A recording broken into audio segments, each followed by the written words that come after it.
নমস্কাৰ সকলোকে, মই sewalimohan। আপোনালোক সকলোকে মোৰ ইউটিউব চেনেলটোলৈ স্বাগতম জনাইছোঁ।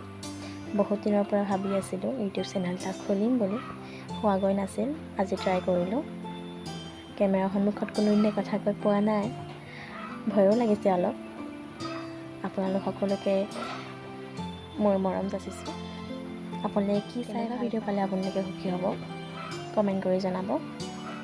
চেষ্টা কৰিম পূৰ কৰিবলৈ। খোৱাৰ ৰেচিপি, বনোৱা, খোৱা, আৰু মই কাপোৰ চিলাওঁ। কাপোৰ চিলোৱা ধৰি লওক ব্লাউজৰ ডিজাইন, কাপোৰৰ ডিজাইন, লগতে হাত চিলাইও কৰোঁ। ফুল, ৰুমাল ফুল, টেবুল ক্লথ ফুল আৰু কাগজৰ ফুল ড্ৰয়িঙো কৰোঁ। যিমানখিনি পাৰোঁ আপোনালোকক দেখাবলৈ চেষ্টা কৰিম। আশা কৰিছোঁ আপোনালোকে সকলোৱে ভাল পাব। যদি ভাল পায় কমেণ্ট কৰি জনাব আৰু প্লিজ ছাবস্ক্ৰাইব কৰি দিব, লগতে লাইক এটাও মাৰি দিব। Thank U.